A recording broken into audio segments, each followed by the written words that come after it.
we set out to work on our next-gen game for the PlayStation 3, we really wanted to do something special, something that was completely different that nobody's ever seen before. You know, we looked at what was out there, the landscape of games that were being developed, and everything sort of had this dark and gray or brown look to it. So we wanted to go completely opposite of that, and we wanted to have a game that when somebody just caught it out of the corner of their eye walking past it in the store, they'd be drawn to it right away and just have to check it out and see what's this game all about.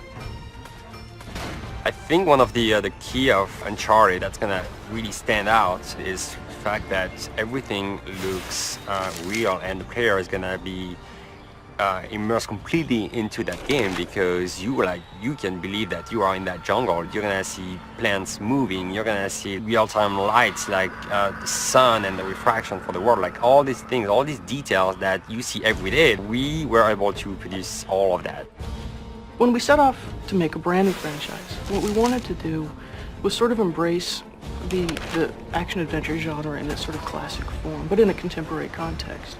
So we looked at a load of those matinee serials from the 30s, lots of chases, running around looking for treasure, unlikely allegiances with a whole crazy cast of characters, lots of narrow escapes and risky situations. So we took all of this stuff and then started to look at how we might be able to reinvent it for the 21st century.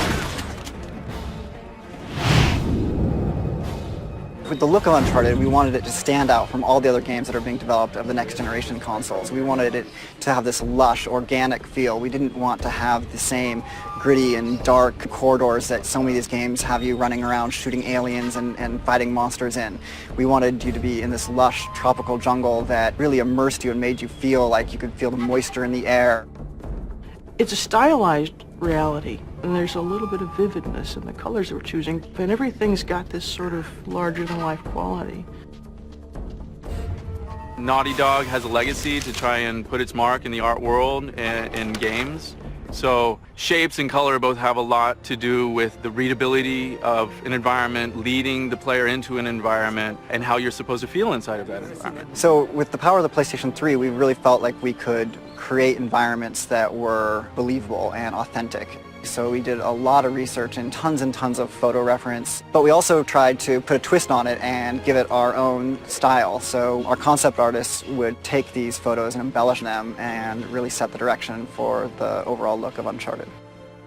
We invested a lot of time in our rendering engine to make sure that the differences in texture between a glossy palm frond and the rough surface of some stone would really be a good, clear read for the player and just lend all of this believability to the environment.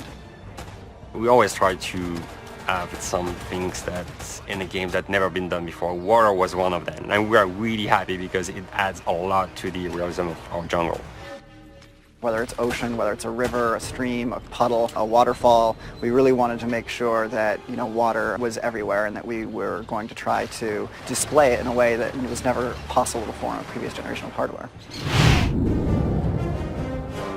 So we wanted the story in Uncharted to have historical relevance. So we decided to focus on a historical figure that, you know, everybody knew from their 4th grade social study class, you know, Sir Francis Drake. He was out there basically robbing the ships that were coming back to Spain with all this gold from the New World. And we wanted to explore the areas that were kind of foggy in the history books where, you know, maybe not all the details were clear. And then what we did is we ran with it and explored the what if. What if Sir Francis Drake did have children?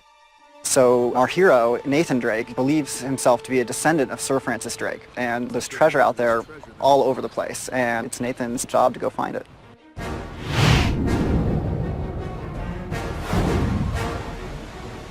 So the gameplay in Uncharted is unique.